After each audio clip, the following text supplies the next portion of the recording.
They say love is blind. But can a mother's love be this blind?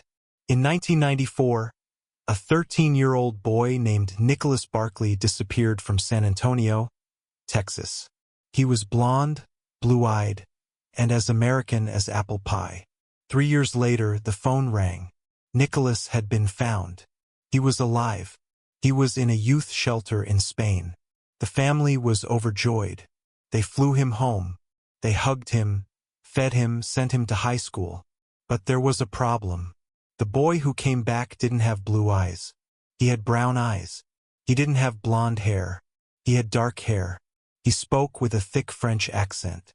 And he looked old. This is the story of Frédéric Bourdin, the Chameleon, a man who stole a missing child's life. But that is only half the mystery.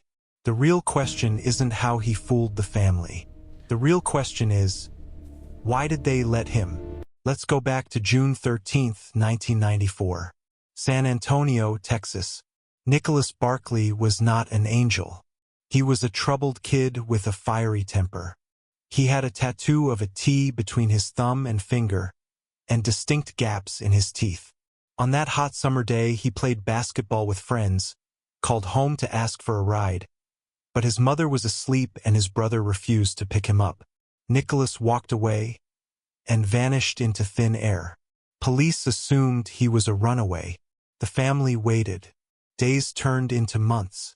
Months turned into 3 years.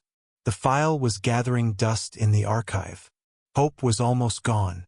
October 1997. Linares, Spain. A frantic call comes into a local youth shelter.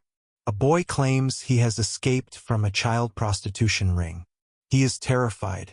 He wears a hoodie pulled low over his face. He refuses to show his face. When the Spanish police arrive, the boy gives them a name: Nicholas Barclay. From Texas, the authorities are stunned. They check the Interpol database. The name matches: a missing American boy. But the person under that hoodie is not Nicholas. It is Frédéric Bourdin, a 23-year-old French con artist. A man who has impersonated hundreds of orphans across Europe. He needed an identity to avoid going to prison. He picked Nicholas randomly from a list of missing children. But now he has a problem. Nicholas is blonde and blue-eyed. Bourdin is dark-skinned, dark-eyed, and has a 5 o'clock shadow.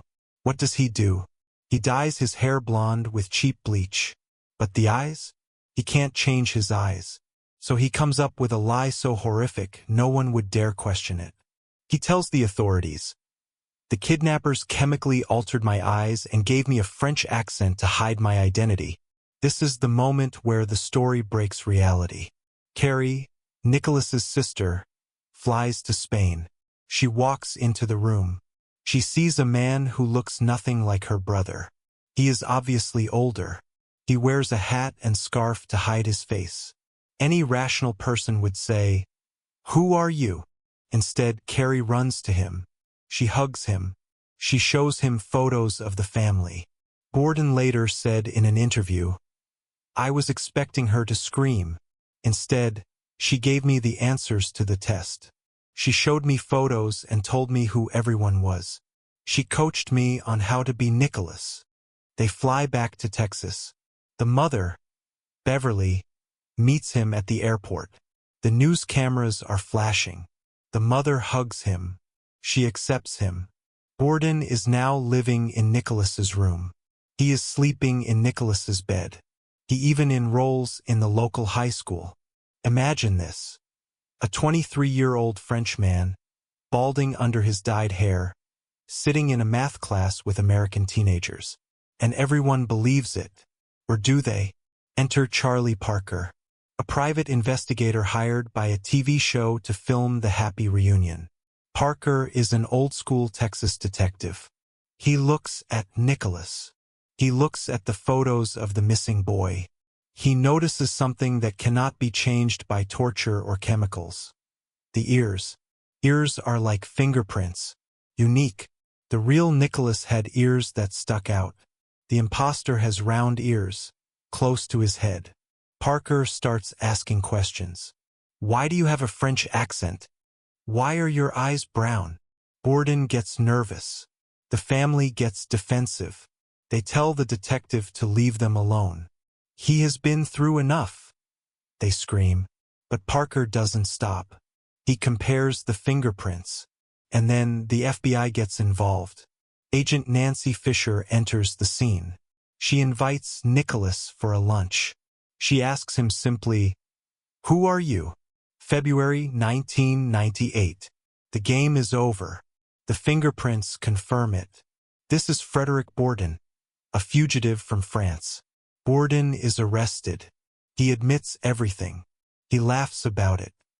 He calls himself the Chameleon. But then he drops a bombshell. He tells the police, "I didn't fool them. They knew." Think about it. Why didn't the mother notice her son's eyes changed color? Why didn't the brother notice the height difference? Why did the sister feed him information? Bourdin's theory is dark. He claims the family killed the real Nicholas in 1994. Maybe it was an accident, maybe rage. They buried him somewhere. When the call came from Spain, they didn't want a son back. They wanted an imposter. Because as long as Nicholas is alive and living in T, the private investigator, Charlie Parker, dug deeper. He found that Nicholas's brother, Jason, had a violent past. Just as the investigation turned toward Jason, Jason died of a drug overdose. He took the secrets to his grave. The mother, Beverly, passed strict polygraph tests, but failed others. In the end, there was no body, no murder weapon, no confession. Frédéric Bourdin served 6 years in prison and was deported to France. He continues to impersonate people to this day. The Barkley family was never charged with any crime related to Nicholas's death. We are left with two disturbing possibilities. 1. A grieving family was so desperate for a miracle that they ignored biology, logic, and their own eyes to believe a lie. 2. A family with a dark secret seized an opportunity to cover up a murder by welcoming a devil into their home. Which one do you believe? The real Nicholas Barclay is still missing. His file is still in the archive. And somewhere, in the dirt of Texas, the truth is waiting to be found. Thank you for watching Lost in the Archive. Don't forget to like, subscribe, and tell me in the comments. Did the family know?